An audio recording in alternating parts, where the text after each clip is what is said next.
Hello students, welcome to your channel Parivartan Physics.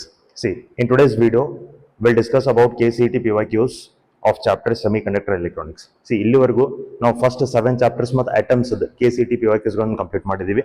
In that series of videos, this is one more video. So in today's video, we'll complete all the 10 years previous year questions of KCET from Semiconductor Electronics. Okay.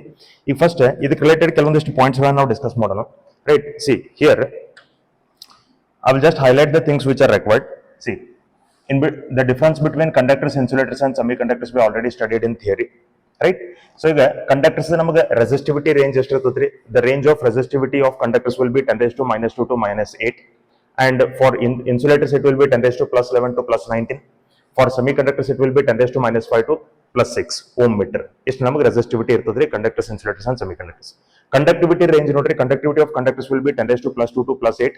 ಅಂದ್ರೆ ಏನ್ resistivity range ಅದ, ಆ resistivity range power negative ಒಳಗಿರುತ್ತೆ, conductivity range same ಇರ್ತದೆ but positive ಒಳಗೆ ಇರ್ತದ್ರಿ, right? Plus 2 to plus 8 per ohm per meter, and conductivity of insulator will be 10 raised to minus 11 to minus 19. ನೋಡ್ರಿ, resistivity ಏನ್ range ಅದ, same range ಅದ but ಇದು negative ಒಳಗದ ರೀ, ರೈಟ್?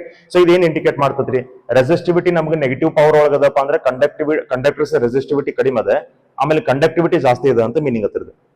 ಆಮೇಲೆ ಇನ್ಸುಲೇಟರ್ ರೆಸಿಸ್ಟಿವಿಟಿ ರೇಂಜ್ ನಮಗೆ ಪಾಸಿಟಿವ್ ಪವರ್ ಒಳಗದ, ಹಿಂಗಾಗಿ resistivity ಜಾಸ್ತಿ ಅದ, ಕಂಡಕ್ಟಿವಿಟಿ ಲೋ ಅದ ಅಂತ ಅಂದಂಗ್ರಿ, ರೈಟ್? ಸೆಮಿ ಕಂಡಕ್ಟರ್ಸ್ ನೋಡ್ಲಿಕ್ಕೆ ಹೋದ್ರೆ ನೋಡ್ರಿ, ಈ ಕಂಡಕ್ಟರ್ಸ್ ನೋಡ್ರಿ, resistivity is in negative power and for insulators resistivity is in positive power. Semi conductor ನಮಗೆ ನೆಗೆಟಿವ್ ಪವರ್ ಒಳಗೋದ, ಪಾಸಿಟಿವ್ ಪವರ್ ಒಳಗೋದ, ರೈಟ್? ಅಂದ್ರೆ ಒಟ್ಟಾಗಿ ಏನ್ರಿ, ಸೆಮಿ ಕಂಡಕ್ಟರ್ ಏನೇನ್ ವ್ಯಾಲ್ಯೂಸ್ ಇರ್ತಾವ, all those values will be in between conductor as well as insulator. ಇವ್ ಎರಡು ವ್ಯಾಲ್ಯೂಸ್ ನಡುವನ ಇರ್ತಾವ್ರಿ. Okay, next ನೋಡ್ರಿ, conductivity of semiconductors is from 10 raised to plus 5 to minus 6, right? This is ನೋಡ್ರಿ, conductivity positive ನಾಗದ, insulators negative ನಾಗದ, so ಇದು positive to negative ನಾಗದ ರೀ. ಇಲ್ಲ ನೋಡ್ರಿ, conductors power negative ಒಳಗದ, insulators power positive ಒಳಗದ, so negative positive ಈ power ಒಳಗೆ ನಮಗೆ ಬರ್ತದ್ರಿ, right? So semiconductor ಏನೇನ್ ರೇಂಜ್ ಅದ ನೋಡ್ರಿ, that range will be from positive to negative as well as negative to positive for conductivity as well as resistivity. Okay, in next ನೋಡ್ರಿ, temperature coefficient of resistivity is positive for conductors, negative for insulators as well as negative for semiconductors. What is this temperature coefficient of resistivity? See, by increasing temperature, if the resistivity goes on increasing, then it is said to be having positive temperature coefficient ಅಂತಂದಂಗ್ರಿ, right? So ಇಲ್ಲೇ conductors ಒಳಗೆ ನಾವು temperature ಹೆಚ್ಚು ಮಾಡೋದ್ರಿಂದ ಅದ್ರದ್ದು resistivity ನಮ್ಗೆ ಹೆಚ್ಚಾಗ್ತಿರ್ತದ್ರಿ, conductivity ಕಡಿಮೆ ಆಗ್ತಿರ್ತದ್ರಿ. That's why it's temperature coefficient of resistance is said to be positive. ಇವೆರಡು ತರದ ನೆಗೆಟಿವ್ ಯಾಕದಪ್ಪ ಅಂದ್ರೆ by increasing temperature resistivity goes on decreasing and conductivity goes on increasing. ಯಾವ್ದ್ರೊಳಗ್ರಿ? ಸೆಮಿ ಕಂಡಕ್ಟರ್ಸ್ ಒಳಗೆ ಇನ್ಸುಲೇಟರ್ ಒಳಗೆ ಸ್ಲೈಟ್ಲಿ ಕಂಡಕ್ಟಿವಿಟಿ ಇನ್ಕ್ರೀಸ್ ಆಗ್ತದ್ರಿ, but that is negligible, ಅದನ್ನ ನೀವು ಬಿಟ್ಬಿಡ್ಬೋದು, right? Okay, next ನೋಡ್ರಿ, examples for conductivity: silver, copper, aluminum, right? These are the examples for conductors, insulators, wood, plastic, diamond. Semiconductor ನೋಡ್ರಿ, most popular semiconductors are germanium and silicon, gallium arsenide ನೀವು ತಗೋಬಹುದು. Next ನೋಡ್ರಿ, at 0 Kelvin, at absolute zero, semiconductor behaves like a perfect insulator. We know very well, at absolute zero it behaves like a perfect insulator, right? ಆಮೇಲೆ ನೀವು higher temperature ಬಂದಾಗ ಅಂದ್ರೆ almost room temperature ಬಂದ ಕೂಡಲೇ semi conductor will obtain a certain amount of conductivity, ಸ್ವಲ್ಪ conductivity ಅದಕ್ಕೆ ಬಂದಿರ್ತದ್ರಿ. Okay, ಇವು ವ್ಯಾಲ್ಯೂಸ್ ಗಳನ್ನ ನೀವು ನೆನ್ಪಿಟ್ಕೋಬೇಕ್ರಿ. See you have to remember this values. Energy gap of germanium is 0.7 electron volt. Energy gap for silicon is 1.1 electron volt. ಈ values ಗಳನ್ನ ನೆನ್ಪಿಟ್ಕೋಬೇಕು. Energy gap of germanium 0.7 and that of silicon is 1.1. Okay, next ನೋಡ್ರಿ, semiconductors classification ನಮಗೆ ಗೊತ್ತದೆ. It is divided in two types, intrinsic as well as extrinsic. Intrinsic semiconductor ಅಂದ್ರೆ it is pure form of semiconductor. Examples are germanium and silicon. Extrinsic semiconductor ಅಂದ್ರೆ impure semiconductor, right? Impure semiconductor ಅಂದ್ರೆ ಏನ್ ಮಾಡ್ಕೊಂಡಿರ್ತೀವಿ? How do we get an extrinsic semiconductor? ಈಗ ಒಂದು intrinsic semiconductor ಅಂತ ತಗೊಂಡು ಅದಕ್ಕೊಂದು ಇಂಪ್ಯೂರಿಟಿ ನೀವು ಆಡ್ ಮಾಡಬೇಕು. ಇಂಪ್ಯೂರಿಟಿ ಅಂದ್ರೆ it is called dopant.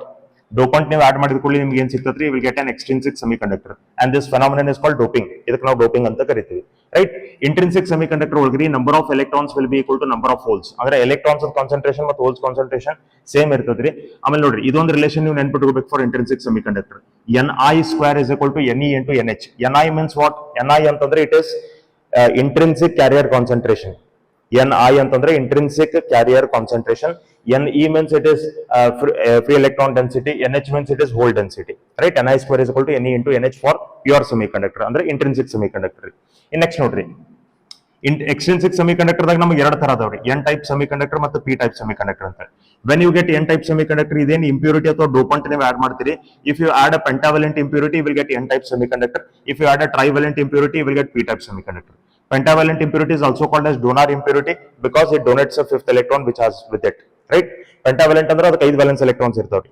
Germanium silicon ಅಂತ ಏನದವಲ್ಲ ಇವೆಲ್ಲ ಟೆಟ್ರಾವ್ಯಾಲೆಂಟ್ ಅಂದ್ರೆ ಅದಕ್ಕೆ 4 valence electrons ಇರ್ತಾವ, right? It has 5. So ಅದ್ರೊಳಗಿಂದ ಒಂದು electron ಅದು donate ಮಾಡ್ತದೆ, that's why it is called as donor impurity. And that fifth electron, after donating that fifth electron, this donor impurity turns positive ion. ಅದು ನಮಗೆ positive ion ಆಗಿ convert ಆಗ್ತದೆ. ಆಮೇಲೆ P type ಒಳಗೆ ನೋಡ್ರಿ, trivalent impurity ಏನದ, this impurity will accept an electron from the what pure semiconductor ಕಡೆಯಿಂದ ಒಂದು electron accept ಮಾಡ್ಕೊತದ್ರಿ. ಹಿಂಗಾಗಿ ಇದು ನಮಗೆ acceptor impurity ಅಂತ ಕರೀತಾರೆ. This is called acceptor impurity. After accepting an electron from the semiconductor, it will turn into a negative ion. ಅದು negative ion ಆಗಿ convert ಆಗ್ತದೆ. So donor impurity will turns into positive ion, acceptor impurity will turn into negative ion. Examples ನಮಗೆ donor impurity ಇಲ್ಲದಾವ phosphorus, arsenic, ಆಮೇಲೆ antimony. ಆಮೇಲೆ trivalent impurity ನಮಗೆ examples ಅದಾವ aluminium, gallium, indium, boron, right? Okay, next ನೋಡ್ರಿ, in N type semiconductor electrons are majority charge carriers, ಹಂಗಂತ holes ಇರಂಗಿಲ್ಲ ಅಂತ ಇರ್ತಾವ, but very less in number. P type semiconductor ಒಳಗ holes are the majority charge carriers, ಹಂಗಂತೇಳಿ electrons ಇರಂಗಿಲ್ಲ ಅಂತಲ್ಲ, but they will be very less in number, right? Both N type semiconductor, P type semiconductor, intrinsic semiconductor, all are electrically neutral. ಇವು ಯಾವ ನಮಗೆ charge ಇರಂಗಿಲ್ಲ. Okay, everything will be electrically neutral only. ಯಾವುದು charge ಇರಂಗಿಲ್ಲ. See, you may feel it like this. N type semiconductor ಅಂದ್ರೆ electrons ಜಾಸ್ತಿ ಇರ್ತಾವ, so negative. P type semiconductor ಅಂದ್ರೆ holes ಜಾಸ್ತಿ ಇರ್ತಾವ, so positive. It is not like that. All these will be electrically neutral only. N type, P type, intrinsic semiconductor, everything. Right? Next ನೋಡ್ರಿ, P N junction ಅಥವಾ diode ಅಂತ ನಾವ್ ಏನ್ ಕರಿತೀವಿ. ಆ ಡಯೋಡ್ ವಿಡ್ತ್ ಏನ್ ಇರ್ತದಲ್ಲ, ಡಯೋಡ್ ಒಳಗೆ ನಮ್ಗೆ ಡಿಪ್ಲೇಷನ್ ಲೇಯರ್ ಅಂತ ಇರ್ತದೆ. V know very well, we have studied about depletion layer, right? So depletion layer width ಎಷ್ಟು ಇರ್ತದೆ ನೋಡ್ರಿ, ಅಷ್ಟು ಬ್ಯಾರಿಯರ್ ಹೈಟ್ ಅದ ಅಂತ ಹೇಳ್ತೀವಿ, ಅಷ್ಟು ಪೊಟೆನ್ಶಿಯಲ್ ಡಿಫರೆನ್ಸ್ ಅಲ್ಲಿ ನಮ್ಗೆ ಡೆವಲಪ್ ಆಗಿದೆ ಅಂತ ಹೇಳ್ತೀವಿ, ರೈಟ್? ಸೊ ಆ ಡಿಪ್ಲೇಷನ್ ಲೇಯರ್ ವಿಡ್ತ್ ನಮ್ಗೆ ಯಾವ ಆರ್ಡರ್ ನಾಗ ಇರ್ತದಪ್ಪ ಅಂದ್ರೆ 10⁻⁶ ಅಂದ್ರೆ 1 ಮೈಕ್ರೋಮೀಟರ್ ಹತ್ರ ವಿಡ್ತ್ ಇರ್ತದ್ರಿ. Next width of depletion layer ನೋಡ್ರಿ, ಇದು ನಮ್ಗೆ ರಿಲೇಷನ್ ನೀವು ನೆನ್ಪಿಟ್ಕೋಬೇಕು. You have to remember this. Width of depletion layer is directly proportional to temperature. It means if you increase the temperature, width of depletion layer increases, and it is inversely proportional to doping. If you increase the doping concentration, width of depletion layer will decrease, right? So width of depletion layer is directly proportional to temperature and inversely proportional to doping. Next ನೋಡ್ರಿ, potential barrier. ಆ depletion layer ಏನ್ form ಆಗಿರ್ತದ್ರಿ junction neighbourhood ಒಳಗೆ, inside the depletion layer only immobile ions will be there, and inside the depletion layer there will be two quantities. ಒಂದು barrier potential ಇರ್ತದ್ರಿ, ಇನ್ನೊಂದು barrier field ಅಂತ ಇರ್ತದೆ. So barrier potential ಏನ್ ಇರ್ತದಲ್ಲ ಅದನ್ನ VB ದಿಂದ ರಿಪ್ರೆಸೆಂಟ್ ಮಾಡ್ತೀವಿ. And barrier potential for germanium ನೋಡ್ರಿ, for germanium barrier potential is 0.3 volts and for silicon barrier potential is 0.7 volt. ತಿಳ್ಕೊಡಿ, ಇಲ್ಲಿ ನಾವು ಬರ್ದಿದ್ದು ಎನರ್ಜಿ ಗ್ಯಾಪ್, ಅಲ್ಲೇ ನಾವು ಬರೀತೀವಿ potential barrier. So energy gap of germanium is 0.7, energy gap of silicon is 1.1. ಆಮೇಲೆ germanium the barrier potential 0.3 volt, silicon the barrier potential 0.7 volt. Okay, you have to remember these things. Okay, some more things will understand. See, barrier field is given by barrier potential divided by width of the depletion layer, right? ಇದು ನಮಗೆ relation ಅದ electric casually ನಮಗೆ ಇದು relation ನಮಗೆ by second chapter ಒಳಗೆ ನಾವು derive ಮಾಡ್ಕೊಂಡಿರ್ತೀವಿ, relation between electric field and electric potential. So barrier field equal to barrier potential divided by width of the depletion layer. Next ನೋಡ್ರಿ, diode conducts only when it is in forward bias. Forward bias ಆಗಿದ್ದಾಗ ಮಾತ್ರ diode conduct ಮಾಡ್ತದ್ರಿ, reverse bias ನಾಗ diode current ಅನ್ನು conduct ಮಾಡೋದಿಲ್ಲ. Okay, this is the circuit symbol of P N junction diode. Semiconductor diode circuit symbol ಹಿಂಗದ. Arrow mark ಯಾವ ಕಡೆ ಇರ್ತದೆ ನೋಡ್ರಿ, that is P side. Straight line ಯಾವ ಕಡೆ ಇರ್ತದೆ ನೋಡ್ರಿ, ದಟ್ ಇಸ್ ಎನ್ ಸೈಡ್. ಇದು ನಿಮಗೆ ನೆನಪಿರಲಿ. Okay, when diode is connected in forward bias and reverse bias, what happens? Forward bias connected dagre width of depletion layer decreases, reverse bias width of depletion layer increases. Width decrease adre resistance decrease adangre, resistance will be very small in forward bias. Resistance sanadadre current namage large irbeka, which will be in terms of milliamperes. Reverse bias ಒಳಗೆ ನೋಡ್ರಿ, since width is very high, so resistance will be high. Resistance high ಇತ್ತಪ್ಪ ಅಂತಂದ್ರೆ current ನಮಗೆ small ಇರ್ತೈತ್ರಿ, which will be in terms of microamperes. So here low resistance, high current in milliamperes, high resistance, low current in microamperes, right? ಆಮೇಲೆ here in forward bias current is carried by majority charge carriers. Majority charge carriers ಇಂದ ಇಲ್ಲಿ current flow ಆಗ್ತದೆ. Reverse bias ಒಳಗೆ minority charge carriers ಇಂದ current flow ಆಗ್ತದ್ರಿ, right? ಆಮೇಲೆ IV characteristic of forward bias ಮತ್ತು reverse bias ನಾವು ನೋಡ್ಕೊಂಡಿದೀವಿ. Forward bias ಒಳಗೆ ನಮಗೆ current ಈ ತರ ರೈಸ್ ಆಗ್ತದ್ರಿ. So where the current increases exponentially, that voltage is called cut-in voltage ಅಥವಾ threshold voltage ಅಂತ ನಾವು ಕರಿತೀವಿ. So the particular forward voltage at which the forward current increases exponentially is called cut-in voltage or threshold voltage. ಅದೇ ತರ ಇಲ್ಲಿ ನೋಡ್ರಿ, ಈಗ ನಮಗೆ reverse bias ಒಳಗೆ current initially there will be very small and constant current, and after reaching a particular voltage called as breakdown voltage, the current increases suddenly. Current ನಮಗೆ suddenly increase ಆಗ್ತದ್ರಿ. So ಇದೇನು ಒಂದು ಕಾನ್ಸ್ಟೆಂಟ್ ಕರೆಂಟ್ ಅದ ನಮಗೆ, this is called reverse saturation current. ಆಮೇಲೆ ಈ reason ನಾವು reverse breakdown region ಅಂತ ಕರಿತೀವಿ, right? So reverse breakdown region. So breakdown voltage ಅಂದ್ರೆ it is the reverse voltage at which the reverse current increases suddenly. Okay, next ನೋಡ್ರಿ, full wave rectifier ಮತ್ತು half wave rectifier. Why rectifiers are used? Rectifiers are used to convert from AC to DC. AC ದಿಂದ DC convert ಮಾಡ್ಲಿಕ್ಕೆ rectifiers ಗಳನ್ನು use ಮಾಡ್ತಾರೆ, correct? So half wave rectifier ಮತ್ತು full wave rectifier the difference ಏನ್ರಿ? Half wave rectifier ಒಳಗೆ ಒಂದೇ diode ಇರ್ತದ್ರಿ, full wave rectifier ಒಳಗೆ ನಮಗೆ ಎರಡು ಡಯೋಡ್ಸ್ ಇರ್ತಾವ. Efficiency of half wave rectifier is 40.6%. Efficiency of full wave rectifier is double of that, ಅದ್ರ ಡಬಲ್ ರೀ, 81.2%. In half wave rectifier input frequency ಮತ್ತು ಔಟ್ಪುಟ್ ಫ್ರೀಕ್ವೆನ್ಸಿ ಸೇಮ್ ಇರ್ತದ್ರಿ. ಹೆಂಗ್ ನೋಡ್ರಿ, ಈಗ ನೋಡ್ರಿ ಎಸಿ ಅಂತಂದ್ರೆ ಇದ್ರೊಳಗೆ ನೋಡ್ರಿ, ಇದು this line, this indicates AC and this indicates DC, correct? So ಇಲ್ಲೇ ಒಂದು ಪಾಸಿಟಿವ್ ಒಂದು ನೆಗೆಟಿವ್ ಹಾಫ್ ಸೈಕಲ್ ಅಂದ್ರೆ ಇದಕ್ಕೆ ನಾವು ಫುಲ್ ಸೈಕಲ್ ಅಂತ ಕರಿತೀವಿ. This is one full cycle, right? ಇಲ್ಲಿಗೆ ನಮಗೆ ಎರಡು ಸೈಕಲ್ಸ್ ಅದ್ರಿ. So this is one full cycle, this is second full cycle. So ಇಲ್ಲಿ ಟೋಟಲ್ ಎಷ್ಟು ಕಂಪ್ಲೀಟ್ ಸೈಕಲ್ಸ್ ಅದಾವ ನಮಗೆ ಎಸಿ ಒಳಗೆ? ಎರಡು ಕಂಪ್ಲೀಟ್ ಸೈಕಲ್ಸ್ ಅದಾವ್ರಿ. ಬಟ್ ಔಟ್ಪುಟ್ ಒಳಗೆ this half cycle it self indicates one complete cycle. ಇಲ್ಲಿ ಪಾಸಿಟಿವ್ ಹಾಫ್ ಅಂದ್ರೆ ಅಷ್ಟೇ ಒಂದು ಕಂಪ್ಲೀಟ್ ಸೈಕಲ್ ಅನ್ನಗ್ರಿ. ಸೊ ಎಷ್ಟು ಕಂಪ್ಲೀಟ್ ಸೈಕಲ್ಸ್ ಅದಾವ್ರಿ? ಇದು 1, ಇದು 2, ಎರಡು ಕಂಪ್ಲೀಟ್ ಸೈಕಲ್ಸ್ ಅದಾವ್ರಿ. ಇಲ್ಲೂ ಕೂಡ ಎರಡು ಕಂಪ್ಲೀಟ್ ಸೈಕಲ್ಸ್ ಅದಾವ, 1 and 2, correct? So input frequency ಒಳಗೆ ಇನ್ಪುಟ್ ಸಿಗ್ನಲ್ ಒಳಗೂ ಕೂಡ ನಮಗೆ ಎರಡು ಕಂಪ್ಲೀಟ್ ಸೈಕಲ್ಸ್ ಅದಾವ, ಔಟ್ಪುಟ್ ಸಿಗ್ನಲ್ ಒಳಗೂ ಕೂಡ ನಮಗೆ ಎರಡು ಕಂಪ್ಲೀಟ್ ಸೈಕಲ್ಸ್ ಅದಾವ. That's why we say input frequency is equal to output frequency for half wave rectifier. Full wave rectifier ಒಳಗೆ ನೋಡ್ರಿ, output frequency will be equal to 2 times of input frequency. ಇಲ್ಲಿ ನೀವು observe ಮಾಡಿ ನೋಡಬಹುದು. C input ನಮಗೆ ಇಲ್ಲಿ ಎಷ್ಟು complete cycles ಅದ ನೋಡ್ರಿ ಇನ್ಪುಟ್ ಒಳಗೆ this is first complete cycle and this is second complete cycle. ಎರಡು ಕಂಪ್ಲೀಟ್ ಸೈಕಲ್ಸ್ ಅದಾವ, right? So there are two signals, two complete cycles. Output signal ಒಳಗೆ ನೋಡ್ರಿ, ಇದು ಒಂದು ಸೈಕಲ್, ಒಂದು ಪಾಸಿಟಿವ್ ಹಾಫ್ ಸೈಕಲ್ ಅಂದ್ರೆ ಅದನ್ನ ಒಂದು ಕಂಪ್ಲೀಟ್ ಸೈಕಲ್ ಅಂತ ನಾವು ತಗೋಬೇಕು. So there are how many output cycles? 1, 2, 3, 4 output cycles ನಮಗೆ ಅದಾವ್ರಿ. ಸೊ ಇನ್ಪುಟ್ ಸೈಕಲ್ಸ್ ನಮಗೆ 2 ಇದ್ರೆ ಔಟ್ಪುಟ್ ಸೈಕಲ್ಸ್ ನಮಗೆ 4 ಅದಾವ. It means output frequency is equal to 2 into input frequency. Input frequency double ಇರ್ತೈತ್ರಿ, this is 2, this is 4, correct? So that is all about the full wave rectifier as well as half wave rectifiers. Okay, we'll go for the PYQs now. ಇದ್ರೊಳಗೆ ನೋಡ್ರಿ, first PYQ ನೋಡ್ರಿ, ಇಲ್ಲಿ it is from 2023. A full wave rectifier with diodes D1 and D2. We know very well full wave rectifier ಒಳಗೆ ನಮಗೆ in full wave rectifier we will be having two diodes. ಎರಡು diodes use ಮಾಡಿರ್ತೀವಿ. Half wave rectifier ಒಂದೇ diode use ಮಾಡಿರ್ತೀವಿ. So ನಮ್ಗೆ ಏನ್ ಕೇಳ್ತಾರ್ರಿ, a full wave rectifier with diodes D1 and D2 is used to rectify 50 Hz alternating current, 50 Hz alternating voltage. The diode D1 conducts a dash times in 1 second. So 1 second ಒಳಗೆ ಎಷ್ಟು times ಅದು conduct ಮಾಡ್ತದ ಅಂತ ಕೇಳ್ತಾರ್ರಿ. ಈಗ ನೋಡ್ರಿ, for example ನಮ್ಗೆ ಒಂದು ಯಾವ್ದೋ ಫ್ರೀಕ್ವೆನ್ಸಿ, ನಮ್ಗೆ ಯಾವ್ದೋ ಒಂದು ಎಸಿ ವೋಲ್ಟೇಜ್ ಕೊಟ್ಟಿದ್ದಾರೆ, ಅದ್ರದ್ದು ಫ್ರೀಕ್ವೆನ್ಸಿ ನಾ ಅಂತೀನಿ ಇಟ್ ಇಸ್ 2 Hz ಅಂತ. ಅದ್ರ ಫ್ರೀಕ್ವೆನ್ಸಿ ನಂಗೆ 2 Hz ಅದ ಅಂತ ಹೇಳ್ತಾರೆ. 2 Hz ಅಂದ್ರೆ ಇದ್ರದ್ದು ಮೀನಿಂಗ್ ಏನ್ರಿ? 2 Hz ಅಂತಂದ್ರೆ ಸಿ ಇಲ್ಲಿಗೆ ನಮಗೆ 1 second ಟೈಮ್ ಆಗ್ತದೆ. ಸೊ 2 Hz ಅಂತಂದ್ರೆ ಇನ್ 1 second ಎರಡು ಸೈಕಲ್ಸ್ ನಮಗೆ ಕಂಪ್ಲೀಟ್ ಆಗ್ತಾವ ಅಂತ ಮೀನಿಂಗ್ ಅದು.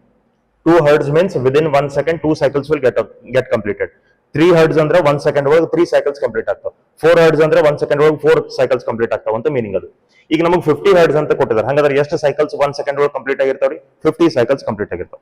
ಓಕೆ, ಇಲ್ಲಿ ನೋಡ್ರಿ, ದೇರ್ ಆರ್ 2 cycles. ಇದು ನಮಗೆ ಫಸ್ಟ್ ಸೈಕಲ್ ರೀ, ಇದು first cycle and this is second cycle. ಎರಡು ಸೈಕಲ್ಸ್ ನಮ್ಗೆ ಇಲ್ಲ ಅದಾವ, ಕರೆಕ್ಟ್? ಈಗ ನಮಗೆ ಈ ಎರಡು ಸೈಕಲ್ ಅಂದ್ರೆ 2 Hz ಇರುವಂತಹ ಫ್ರೀಕ್ವೆನ್ಸಿ ನಾವು ಏನಾದ್ರು ಈ ಫುಲ್ ವೇವ್ ರೆಕ್ಟಿಫೈರ್ ಕೊಟ್ರೆ how many times it will conduct, ಅದು ಎಷ್ಟು ಸರಿ ಕಂಡಕ್ಟ್ ಮಾಡ್ತದೆ? ಇಲ್ಲಿ ನೋಡ್ರಿ, ನಾವು ಇಲ್ಲಿ ಜಸ್ಟ್ ಇಲ್ಲಿ ನಾವು ನೋಡ್ಕೋಬಹುದು. ಸಿ ಇಲ್ಲೇ ಫಸ್ಟ್ ಪಾಸಿಟಿವ್ ಹಾಫ್ ಸೈಕಲ್ ಒಳಗಿದ್ದಾಗ ನಮ್ಗೇನ್ ಇಲ್ಲಿ ಡಯೋಡ್ ಕಂಡಕ್ಟ್ ಮಾಡ್ತದಲ್ಲ, ಆ ಡಯೋಡ್ ಕಂಡಕ್ಟ್ ಮಾಡಿದಾಗ ರೀ, ಇದು ನೋಡ್ರಿ, ಫಸ್ಟ್ ಔಟ್ಪುಟ್ ನಮಗೆ D1 ಡಯೋಡ್ ದಿಂದ ಬರ್ತದ್ರಿ. ಸೆಕೆಂಡ್ ಔಟ್ಪುಟ್ ಅಂದ್ರೆ ನೆಗೆಟಿವ್ ಹಾಫ್ ಸೈಕಲ್ ಒಳಗಿದ್ದ D2 ಡಯೋಡ್ ದಿಂದ ಬರ್ತದೆ. ಇಲ್ಲಿ ತಿಳ್ಕೊಡಿ, ಇಲ್ಲಿ ನೀವು ನೋಡಬಹುದು. C full wave rectifier input cycle ನಮ್ಗೆ ಇಲ್ಲಿ ಇದ್ರದ್ದು ಫ್ರೀಕ್ವೆನ್ಸಿ ಎಷ್ಟದ? ಇನ್ಪುಟ್ ಸೈಕಲ್ 2 Hz ಅದ್ರಿ. 2 Hz ಯಾಕಂದ್ರೆ ಇಲ್ಲಿ ಎರಡು ಕಂಪ್ಲೀಟ್ ಸೈಕಲ್ಸ್ ಅದಾವ. This is 1 and this is 1, ಎರಡು ಕಂಪ್ಲೀಟ್ ಸೈಕಲ್ಸ್ ಅದಾವ, ಕರೆಕ್ಟ್? ಇನ್ನು ನೆಕ್ಸ್ಟ್ ನೋಡ್ರಿ, ಈಗ ಫಸ್ಟ್ ಔಟ್ಪುಟ್ ನಮ್ಗೆ ಏನ್ ಬಂತಲ್ಲ, ಫಸ್ಟ್ ಔಟ್ಪುಟ್ ನಮ್ಗೆ ಯಾವ ಡಯೋಡ್ ದಿಂದ ಬಂತ? D1. V know very well the working of the full wave rectifier. When AC is in positive half cycle, diode D1 will be in forward bias, D2 will be in reverse bias. So D1 current ಅನ್ನು conduct ಮಾಡ್ತದ್ರಿ, ನಮಗೆ output ಬರ್ತದೆ. D2 ನಮಗೆ current ಅನ್ನು block ಮಾಡ್ತದೆ. ಯಾವಾಗ AC ನಮಗೆ negative half cycle ಬರ್ತದ್ರಿ, ಅವಾಗ D1 ರಿವರ್ಸ್ bias ಆಗ್ತದ್ರಿ, D2 ಫಾರ್ವರ್ಡ್ bias ಆಗ್ತದ್ರಿ. So D2 will conduct the current, again we will get the output, D1 will block the current, correct? So ನೋಡ್ರಿ, first output ನಮ್ಗೆ ಏನ್ ಬಂತಲ್ಲ, positive half ದಾಗ ಇದ್ದಾಗ ಇದು D1 ದಿಂದ ಬಂತು. Second output negative half cycle ಇದ್ದಾಗ ನಮಗೆ ಏನ್ ಸೆಕೆಂಡ್ ಹಾಫ್ ಬಂತಲ್ಲ, ಈ ಸೆಕೆಂಡ್ ಔಟ್ಪುಟ್ ನಮಗೆ D2 ದಿಂದ ಬಂತು. ಥರ್ಡ್ ಔಟ್ಪುಟ್ D1 ದಿಂದ, ಫೋರ್ತ್ ಔಟ್ಪುಟ್ D2 ದಿಂದ, ಕರೆಕ್ಟ್. ಸೊ ಫ್ರೀಕ್ವೆನ್ಸಿ ಎಷ್ಟದ ನಮಗೆ 2 ಹರ್ಡ್ಸ್ ಅದ. ಹಂಗಾದ್ರೆ D1 ದಿಂದ ಔಟ್ಪುಟ್ ನಮಗೆ ಎಷ್ಟು ಸರಿ ಬಂದದ ನೋಡ್ರಿ, 2 times we have got, right. ಇದು 3 ಹರ್ಡ್ಸ್ ಇರ್ತಿತ್ತು ಅಂದ್ರೆ ನಮಗೆ 3 ಟೈಮ್ಸ್ ಬರ್ತೈತೆ, 4 ಹರ್ಡ್ಸ್ ಇರ್ತಿತ್ತು ಅಂದ್ರೆ ನಮಗೆ 4 ಟೈಮ್ಸ್ ಬರ್ತೈತೆ. So how much will be the input frequency, those many times that diode will conduct the current. ಎಷ್ಟು ಫ್ರೀಕ್ವೆನ್ಸಿ ಇರ್ತದ ನೋಡ್ರಿ, ಅಷ್ಟೇ ನಮಗೆ ಅದರದ ಔಟ್ಪುಟ್ ಇರ್ತದ್ರಿ, ಅಷ್ಟೇ ನಮಗೆ ಅದರದ ಔಟ್ಪುಟ್ ಇರ್ತದೆ. ಅಥವಾ ಅಷ್ಟೇ ನಾವ್ ಏನ್ ಅನ್ಬೋದು, ಅಷ್ಟೇ ನಾವು ಏನಂತ ಅನ್ಬೋದು, that many times it will conduct ಅಂತ ಅನ್ಬೋದು. That many times it will conduct. So 2 hertz ಇತ್ತಪ್ಪ ಅಂದ್ರೆ 2 times it will conduct, 3 hertz ಇದ್ರೆ 3 times it will conduct. So ಇಲ್ಲೇ ನಮಗೆ ಎಷ್ಟು ಹರ್ಡ್ಸ್ ಫ್ರೀಕ್ವೆನ್ಸಿ ಇದೆ, 50 hertz. So how many times it has to conduct, it has to conduct 50 times. Okay, we'll go to the next question then. So next question notary, when a PN junction diode is in forward bias, which type of charge carriers flows in the connecting wire? Forward bias ನಾಗಿದ್ದಾಗ ಯಾವ type of current ನಮಗೆ flow ಆಗ್ತದೆ ಅಂತ ಕೇಳ್ತಾರೆ. So this is the diode. ಈ diode ನೀವು ಒಂದು battery connect ಮಾಡಿದ್ರಿ ಅಂತಂದ್ರೆ ಈ ವೈರ್ಸ್ ಒಳಗೆ ಯಾವ ಟೈಪ್ ಆಫ್ ಕರೆಂಟ್ಸ್ ಫ್ಲೋ ಆಗ್ತಾವ ಅಂತ ಕೇಳ್ತಾರೆ. ಇದು ಮಾತ್ರ ಸೆಮಿ ಕಂಡಕ್ಟರ್ ಡಯೋಡ್ ರೀ. ಇವೇನು ವೈರ್ ಅದಾವಲ್ಲ, ಈ ವೈರ್ ಅಲ್ಲಿ ಇವಕ್ಕೆ ಏನಂತ ಕರೀತಾರೆ, ವಾಟ್ ಆರ್ ದಿಸ್? ವೈರ್ ಅಂದ್ರೆ ಇದು ಕಂಡಕ್ಟರ್ ಅಂದಂಗ್ರಿ. Wire means it is conductor. Conductor ಒಳಗೆ ಕರೆಂಟ್ ಕ್ಯಾರಿ ಮಾಡುವಂತವು ಯಾವ್ರಿ? Free electrons. Free electrons will carry the current in the conductors.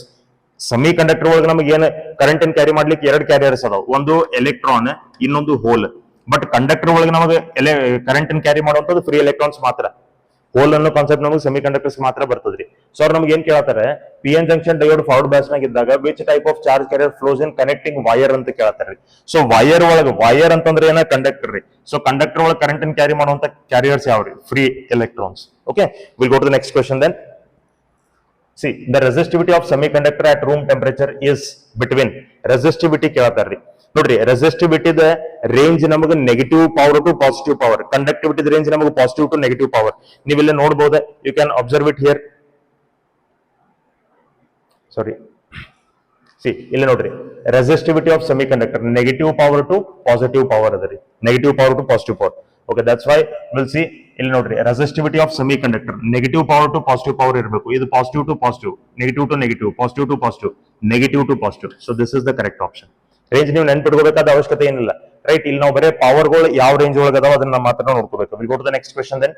So next question is, the forbidden energy gap of germanium. Germanium the forbidden energy gap Eg 0.7. Silicon is 1.1. So we have to remember it is 0.7 electron volts. Okay, we'll go to the next question. 220 volt AC supply is connected between the points A and B. A, B nadu 220 volt the AC supply ಕೊಟ್ಟಿದ್ದಾರೆ. What will be the potential difference V across the capacitor? So capacitor, ಈ capacitor voltage ಎಷ್ಟದ ಅಂತ ಕೇಳ್ತಾರೆ. Potential difference. Capacitor potential difference ಅಂತಂದ್ರೆ ನೀವು peak value find ಮಾಡಬೇಕು. You have to find out the peak value, correct. So peak value find ಮಾಡ್ಬೇಕಾದ್ರೆ ಈಗ ಏನ್ ನಮಗೆ ಗಿವನ್ ಕ್ವಾಂಟಿಟೀಸ್ ಇರ್ತಾವ ನೋಡ್ರಿ ಎಸಿ ಸರ್ಕಿಟ್ಸ್ ಒಳಗೆ. ಇದು ನೋಡ್ರಿ, ಇದು ಎಸಿ ಸರ್ಕಿಟ್ ಅದ್ರೆ, ಯಾಕಂದ್ರೆ ಇಲ್ಲಿ ಎಸಿ ಅಪ್ಲೈ ಮಾಡಿದ್ರೆ.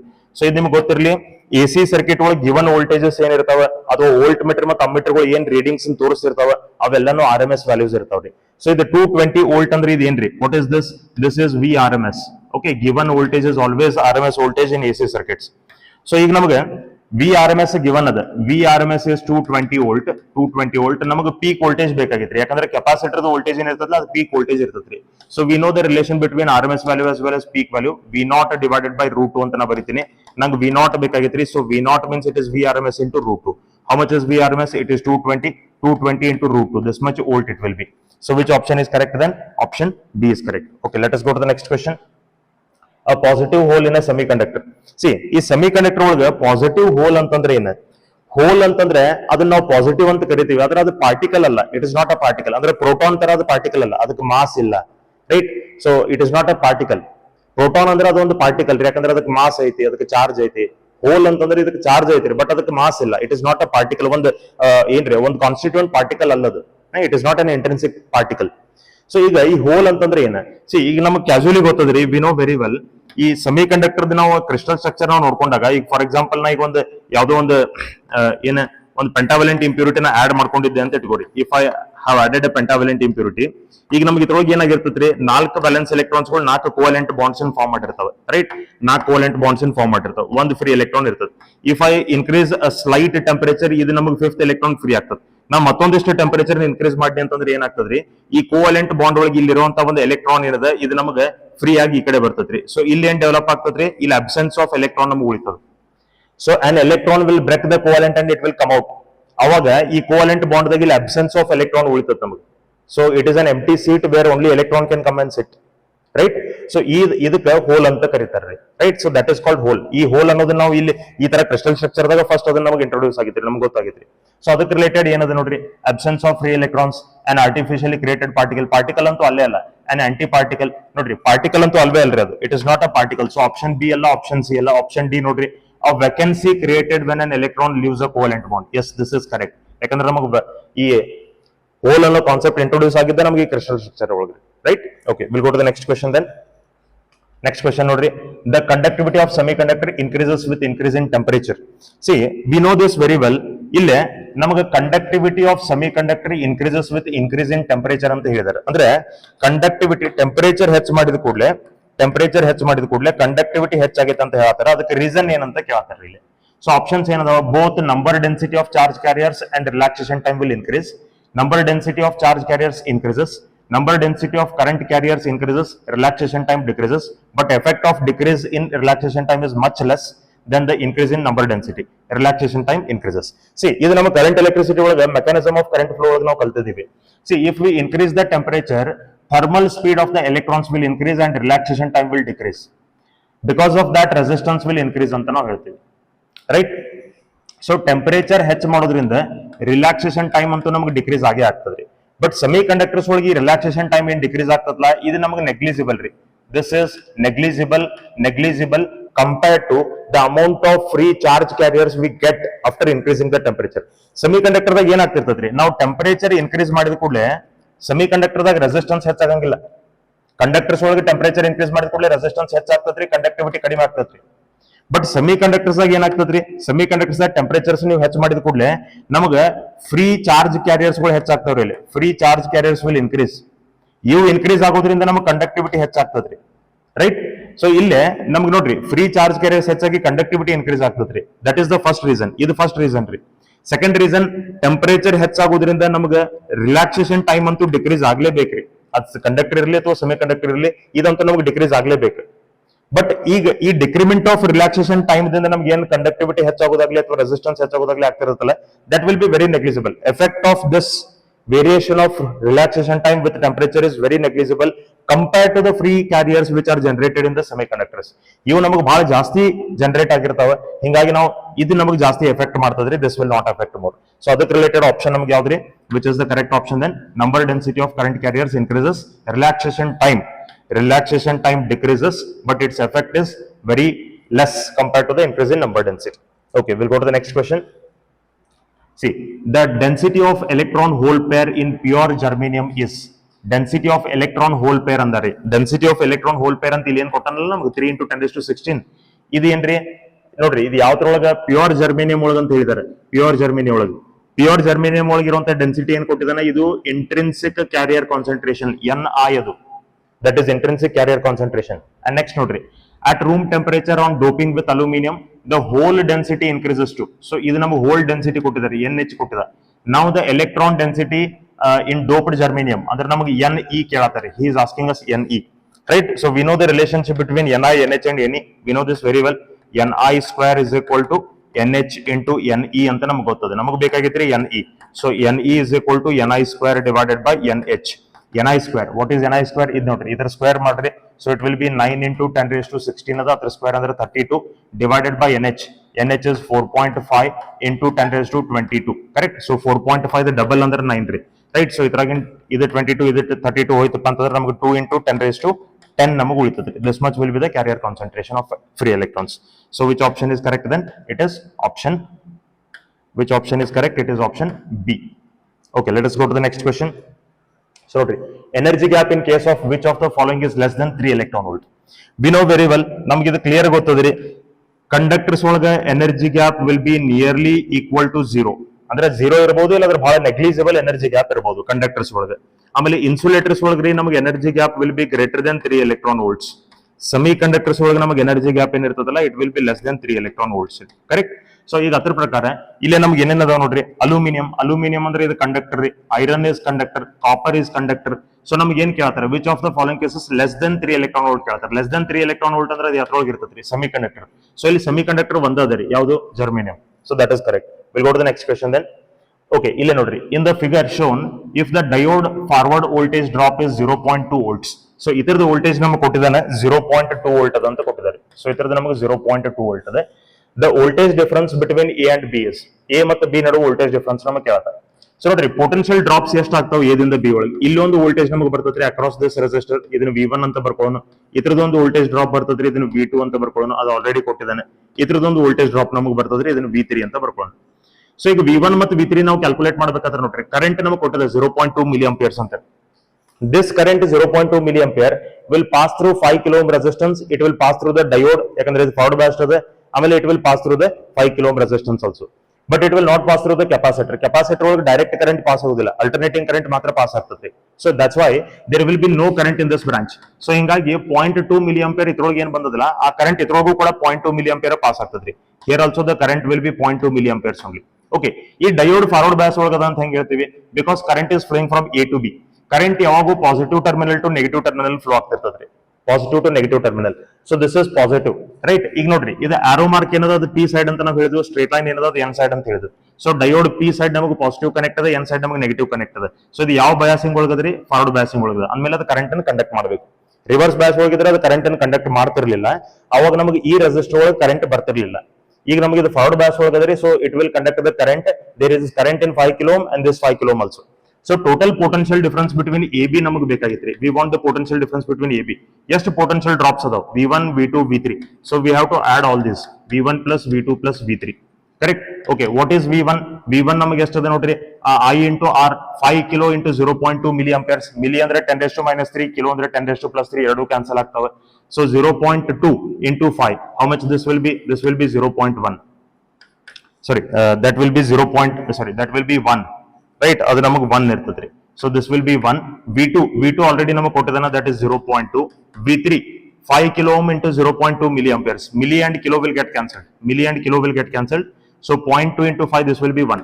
So 1 plus 1, 2. 2 plus 0.2 will be 2.2 volts. So is the potential difference ನಮಗೆ ಇರಬೇಕು. That is option B. Okay, let us go to the next question then. So next question ನೋಡ್ರಿ, here we have a constant DC voltage is required for a variable AC voltage. Okay, ನಮಗೊಂದು constant D C ಬೇಕಾಗಿತ್ರಿ A C ದಿಂದ.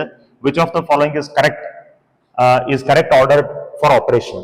ನೋಡ್ರಿ, A C ಇದ್ದದನ್ನ ನಾವು D C ಆಗಿ convert ಮಾಡೋದ್ರಿ. We want to convert an A C to D C. So we want to convert an A C to D C. A C to D C convert ಮಾಡ್ಲಿಕ್ಕೆ ನಾವು ಏನ್ use ಮಾಡ್ತೀವಿ, we use rectifier. ಈಗ half wave rectifier use ಮಾಡ್ರಿ ಅಥವಾ full wave rectifier use ಮಾಡ್ರಿ. ಏನು A C ಇದ್ದದ್ದು ಡಿ ಸಿ ಆಗಿ ಕನ್ವರ್ಟ್ ಆಗಿ ಬಂದಿರ್ತದ್ರಿ, this D C will not be 100% pure D C.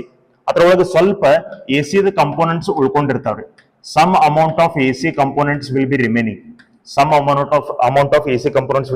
ಅಂದ್ರೆ ಇನ್ನೂ ಎ ಸಿ ಸ್ವಲ್ಪ ಪಾರ್ಟ್ಸ್ ಅದ್ರೊಳಗೆ ಇರ್ತಾವ್ರಿ. 100% D C ಆಗಿರಂಗಿಲ್ಲ.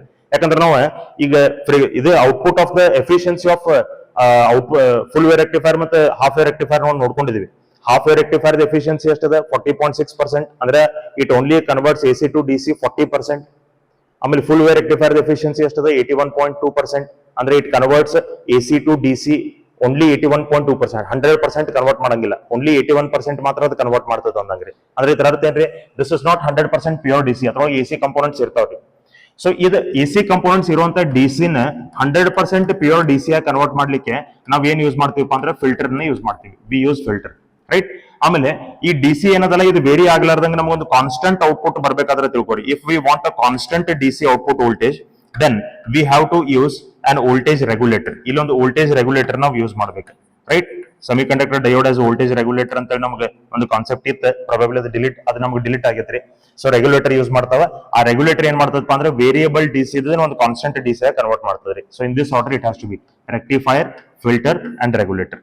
Okay, well, so which option is correct then? Option C is correct. We'll go to the next question. Okay, note the circuit has two oppositely connected ideal diodes in parallel. What is the current flowing in the circuit? Circuit ಒಳಗೆ current flowing ಕೇಳ್ತಾರೆ. ಎರಡು diodes ಅದಾವ್ರಿ. ಇದ್ರೊಳಗೆ diodes forward bias ಯಾವ್ದು ಮತ್ತು reverse bias ಯಾವ್ದು ನೋಡ್ರಿ. C, ಇದು ಪಿ ಟೈಪ್, ಇದು N type. So P is connected to positive, N is connected to negative. ಅಂದ್ರೆ ಇದು ಯಾವ ಬಯಾಸಿಂಗ್ ರೀ, this is in forward bias. ಇದು ಎನ್ ಟೈಪ್, ಇದು ಪಿ ಟೈಪ್ ರೀ. P is connected to negative, N is connected to positive. So ಇದು ಯಾವ bias? Reverse bias. Reverse bias ಅಂದ್ರೆ it will not conduct the current. ಇದು current ಅನ್ನು conduct ಮಾಡೋದಿಲ್ಲ. So current ಅನ್ನು conduct ಮಾಡದೇ ಇದ್ರೆ ನೀವು ಈ ಬ್ರಾಂಚ್ ಅನ್ನು ಬಿಟ್ಟು ಬಿಡಬೇಕು. ಈ resistance ನಮಗೆ inactive ಇರ್ತದ್ರಿ. The resistor which has no current in it, you should leave that resistor from the circuit. So ಈ ಬ್ರಾಂಚ್ completely ಬಿಟ್ಟು ಬಿಡ್ರಿ. You just leave this branch. ಸೊ ನಮ್ಗೆ ಏನಾಗಬೇಕ್ರಿ ಕಂಪ್ಲೀಟ್ ಕರೆಂಟ್ ಈ ಬ್ಯಾಟರಿದಾಗಿಂದ ಏನ್ ಕರೆಂಟ್ ಬರ್ತದೆ that current has to completely flow in this branch and it has to come back to the negative terminal of the battery correct. So ನೋಡ್ರಿ ಇದು I current ಇಲ್ಲೂ ಬಂತ ಇದ್ರೊಳಗೆ ಪಾಸ್ ಆಗಿ ಡಿ1 ಒಳಗೆ ಪಾಸ್ ಆಗಿ ಈ ಕಡೆ ಬಂತ.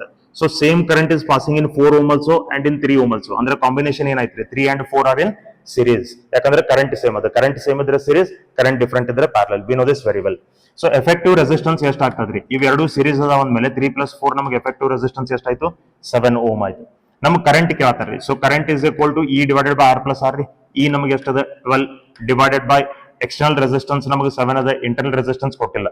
So 12 by 7 means how much this will be? This will be equal to 1 point ನೋಡ್ರಿ 7 1 7 okay 5 ಉಳಿದಿರ್ತದೆ 1.7 right. So this much will be the current. ಇಷ್ಟು ನಮಗೆ ಕರೆಂಟ್ ಇರ್ತದೆ ಅಂದ್ರೆ ಆಪ್ಷನ್ ಸಿ ನಮಗೆ ಕರೆಕ್ಟ್ ಆಗ್ತದೆ. Correct. Okay, let us move to the next question then.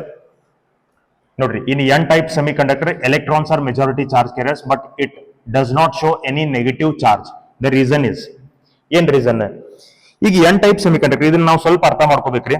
ಇಲ್ಲ ನಾವು ಸ್ವಲ್ಪ ಅರ್ಥ ಮಾಡ್ಕೋಬೇಕು. ಈಗ ನೋಡ್ರಿ n ಟೈಪ್ ಸೆಮಿ ಕಂಡಕ್ಟರ್ ಅಂದ್ರೆ ಅದ್ರೊಳಗೆ ನಾವು ಒಂದು ಪೆಂಟಾವೆಲೆಂಟ್ ಇಂಪ್ಯೂರಿಟಿ ಹಾಕೊಂಡಿರ್ತೀವಿ. ಇದು ಪೆಂಟಾವೆಲೆಂಟ್ ಇಂಪ್ಯೂರಿಟಿ. ಆಮೇಲೆ ಉಳಿಕಿದ್ದೆಲ್ಲ ನಮಗೆ ಏನಿರ್ತಾವ್ರಿ ಪ್ಯೂರ್ ಜರ್ಮೇನಿಯಂ ಅಥವಾ ಪ್ಯೂರ್ ಸಿಲಿಕಾನ್ ಟೆಟ್ರಾವೆಲೆಂಟ್ ಆಟಮ್ಸ್ ಇರ್ತಾವ್ರಿ. ಈಗ ನಾವು ಫಾರ್ ಎಕ್ಸಾಂಪಲ್ ಇದನ್ನ ಜರ್ಮೇನಿಯಂ ಅಂತ ತಗೋಣ. ಸೊ ಈಗ ಜರ್ಮೇನಿಯಂ ಕ್ರಿಸ್ಟಲ್ ಒಳಗೆ ಜರ್ಮೇನಿಯಂಗೆ ನಾವು ಏನ್ ಆಡ್ ಮಾಡ್ಕೊಂಡಿದೀವಿ ಆರ್ಸೆನಿಕ್ ಆಡ್ ಮಾಡ್ಕೊಂಡಿದೀವಿ. ಆರ್ಸೆನಿಕ್ ಅಂದ್ರೆ ಏನ ಇದು pentavalent impurity.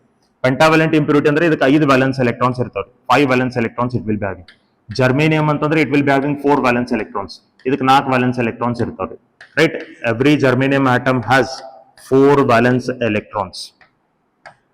It has 4 valence electrons. Correct. So ille ನಮಗೆ 4 valence electrons ಇರ್ತಾವ್ರಿ. Okay, so we got to know about crystal structure of an n type semiconductor. ಈಗ ಇದರದ 5th valence electron ಏನಿರ್ತದಲ್ಲ ಅದು ಇಲ್ಲಿ ಇರ್ತದ್ರಿ. ಇಲ್ಲಿ ಹೊರಗಡೆ ನಮಗೆ ಇರ್ತದೆ. ನೋಡ್ರಿ ಆರ್ಸೆನಿಕ್ ಗೆ ನಾವು 5 ವ್ಯಾಲೆನ್ಸ್ ಎಲೆಕ್ಟ್ರಾನ್ಸ್ ಅದಾವ, ಅದ್ರಾಗ 1 ವ್ಯಾಲೆನ್ಸ್ ಎಲೆಕ್ಟ್ರಾನ್ ಕೋವೆಲೆಂಟ್ ಬಾಂಡಿಂಗ್ ದಾಗ ಎಂಗೇಜ್ ಇಲ್ಲ ಅಂತ ಹೇಳ್ತೀವಿ. ಸೊ ಇದ್ರ ಮೀನಿಂಗ್ ಹಿಂಗಲ್ಲ. ಈಗ ನೋಡ್ರಿ ಆರ್ಸೆನಿಕ್ ಅನ್ನೋ ಒಂದು ಆಟಮ್ ಒಳಗ್ರಿ ಎಷ್ಟು ಪಾಸಿಟಿವ್ ಚಾರ್ಜಸ್ ಆಟಮ್ಸ್ ಒಳಗೆ ಇರ್ತಾವ, ನ್ಯೂಕ್ಲಿಯಸ್ ಒಳಗೆ ಇರ್ತಾವ, ಅಷ್ಟೇ ನೆಗೆಟಿವ್ ಚಾರ್ಜಸ್ ಅದ್ರ ಸುತ್ತಲೂ ರಿವಾಲ್ವ್ ಆಗ್ತಿರ್ತಾವ್ರಿ. How many positive charges? ಪ್ರತಿ ಒಂದು ಆಟಮ್ ಎಲೆಕ್ಟ್ರಿಕಲಿ ನ್ಯೂಟ್ರಲ್ ಇರ್ತದ್ರಿ. ಅದು ಜರ್ಮೇನಿಯಂ ಇರ್ಲಿ ಅಥವಾ ಆರ್ಸೆನಿಕ್ ಇರ್ಲಿ ಅಥವಾ ಟ್ರೈವೆಲೆಂಟ್ ಇಂಪ್ಯೂರಿಟಿ ಇರ್ಲಿ, every atom will be electrically neutral only. ಈಗ ನಾವು ಇಲ್ಲೇ 5 ವ್ಯಾಲೆನ್ಸ್ ಎಲೆಕ್ಟ್ರಾನ್ಸ್ ಅದಾವ, ಅದ್ರಾಗ 1 ವ್ಯಾಲೆನ್ಸ್ ಎಲೆಕ್ಟ್ರಾನ್ ಫ್ರೀ ಅದ ಅಂತ ಹೇಳ್ತೀವಿ ಅಂದ್ರೆ ಇದ್ರ ಅರ್ಥ ಏನ್ರಿ ಈ ಔಟರ್ ಮೋಸ್ಟ್ ಆರ್ಬಿಟ್ ಒಳಗೆ ನಮಗೆ 5 ವ್ಯಾಲೆನ್ಸ್ ಎಲೆಕ್ಟ್ರಾನ್ಸ್ ಅದಾವ್ರಿ. ಆರ್ಸೆನಿಕ್ ಔಟರ್ ಮೋಸ್ಟ್ ಆರ್ಬಿಟ್ ಒಳಗೆ 5 ವ್ಯಾಲೆನ್ಸ್ ಎಲೆಕ್ಟ್ರಾನ್ಸ್ ಅದಾವ. ಈ 5 ವ್ಯಾಲೆನ್ಸ್ ಎಲೆಕ್ಟ್ರಾನ್ಸ್ ಆಗ ಇದು ಕೋವೆಲೆಂಟ್ ಬಾಂಡ್ ದಾಗ ಐತಿ, ಇದು ಕೋವೆಲೆಂಟ್ ಬಾಂಡ್ ದಾಗ ಐತಿ, ಇದು ಕೋವೆಲೆಂಟ್ ಬಾಂಡ್ ದಾಗ ಐತಿ, ಇದು ಕೋವೆಲೆಂಟ್ ಬಾಂಡ್ ದಾಗ ಐತಿ. ಇದು ಒಂದು ಮಾತ್ರ ಕೋವೆಲೆಂಟ್ ಬಾಂಡ್ ಒಳಗೆ ಇಲ್ಲ. ಸೊ ನೀವು ಇದನ್ನ ಏನ್ ಮಾಡಬಹುದು, ಸ್ವಲ್ಪ ಇದಕ್ಕೆ ಎನರ್ಜಿನ ಕೊಟ್ಟು ಈ ಎಲೆಕ್ಟ್ರಾನ್ ನೀವು ಫ್ರೀ ಮಾಡಬಹುದು ಕರೆಂಟ್ ಅನ್ನು ಕ್ಯಾರಿ ಮಾಡ್ಲಿಕ್ಕೆ ಅಂತ ಹೇಳ್ತೀವಿ ಅಷ್ಟೇ. ಹಂಗಂತೇಳಿ ಇಲ್ಲಿ ಏನ್ ನಮಗೆ ಪಾಸಿಟಿವ್ ಒಳಗೆ ನ್ಯೂಕ್ಲಿಯಸ್ ಒಳಗೆ ಎಷ್ಟು ಪಾಸಿಟಿವ್ ಚಾರ್ಜ್ ಅದಕ್ಕಿಂತ ಜಾಸ್ತಿ ಎಲೆಕ್ಟ್ರಾನ್ಸ್ ಇಲ್ಲ ಅದಾವ ಅಂತ ಹೇಳ್ತಿಲ್ಲ ನಾವು. We are not saying that there is 1 extra electron compared to the number of protons in the nucleus. No, number of protons in nucleus ಮತ್ತು number of electrons outside the nucleus ಎಲ್ಲ equal ಇರ್ತಾವ್ರಿ. ಹಿಂಗಾಗಿ ಅದು neutral ಇರ್ತದೆ. ಇದು 5th free electron ಅಂತ ನಾವೇನ್ ಹೇಳ್ತೀವಿ ಅದು ಫ್ರೀ ಎಲೆಕ್ಟ್ರಾನ್ ಅಂದ್ರೆ ಎಕ್ಸ್ಟ್ರಾ ಎಲೆಕ್ಟ್ರಾನ್ ಅಲ್ಲ. It is not engaged in covalent bond ಅಷ್ಟೇ. ಅದನ್ನ ನೀವು ಎನರ್ಜಿ ಸಪ್ಲೈ ಮಾಡಿದ್ರೆ ಅದನ್ನ ನೀವು ಫ್ರೀ ಮಾಡ್ಕೋಬಹುದು. ಇದನ್ನು ಫ್ರೀ ಮಾಡ್ಕೊಂಡಿದ್ ಕೂಡಲೇ ಇದು ಪಾಸಿಟಿವ್ ಅಯಾನ್ ಕನ್ವರ್ಟ್ ಆಗ್ತದೆ. ಅದು ಬೇರೆ ರೈಟ್. ಸೊ ಇಲ್ಲೇ ನಂಬರ್ ಆಫ್ ಪ್ರೋಟಾನ್ಸ್ ಮತ್ತು ನಂಬರ್ ಆಫ್ ಎಲೆಕ್ಟ್ರಾನ್ಸ್ ಸೇಮ್ ಇರ್ತಾವ್ರಿ. ಅದು ಎಲೆಕ್ಟ್ರಿಕಲಿ ನ್ಯೂಟ್ರಲ್ ಇರ್ತದೆ. ಇದೇನ್ ನಾವು 5th ಫ್ರೀ ಎಲೆಕ್ಟ್ರಾನ್ ಅಂತ ತೋರಿಸ್ತೀವಿ. ಇದು ಜಸ್ಟ್ ನಮ್ಮ ಕೋವೆಲೆಂಟ್ ಬಾಂಡ್ ದಾಗ ಇರದೇ ಇರುವಂತ ಎಲೆಕ್ಟ್ರಾನ್ ಅಂತ ಮೀನಿಂಗ್ ಹತ್ರದ ಅಷ್ಟೇ. ರೈಟ್. ಸೊ ನಾವು ಮೊದಲೇ ಹೇಳಿದೀವಿ ಎನ್ ಟೈಪ್, ಪಿ ಟೈಪ್ ಮತ್ತು ಇಂಟ್ರೆನ್ಸಿಕ್ ಸೆಮಿಕಂಡಕ್ಟರ್ಸ್ ಅಂತ ಏನಿರ್ತಾವ ಎಲ್ಲಾ ಸೆಮಿಕಂಡಕ್ಟರ್ಸ್ ಕೂಡ ಎಲೆಕ್ಟ್ರಿಕಲಿ ನ್ಯೂಟ್ರಲ್ ಇರ್ತಾವ್ರಿ. So which option is correct then according to this? Electrically neutral ಅಂತಂದ್ರೆ ಯಾವ ಆಪ್ಷನ್ ಕರೆಕ್ಟ್ ಆಯ್ತ್ರಿ? Atoms ನೋಡ್ರಿ mobility of electrons is extremely small, electrons are stationary, atom is an electrically neutral. Yes, that is correct. Electrons neutralize the holes. So atom is electrically neutral. That is the correct option. Okay, so that is all about the KCET PYQs of semiconductors. Okay, so this is the series of KCET PYQs we are doing. So illige namaga first part of the 7 chapters plus second part daginda 2 chapters mugidu 9 chapters complete aduru illige. In next namaga second half ಒಳಗಿನ ಯಾವ chapters ಅವ ಎಲ್ಲ chapters ಮೇಲಿಂದ ಕೂಡ ನಾನು KCET PYQs ಗಳನ್ನು ಮಾಡಿ ಹಾಕ್ತೀನಿ. Okay, thank you so much for watching the channel and supporting the channel. If you have not subscribed the channel, please subscribe, and if you have subscribed, please refer this channel to your friends. Right, thank you so much for supporting and watching the channel. Please keep supporting and watching the channel. Thank you.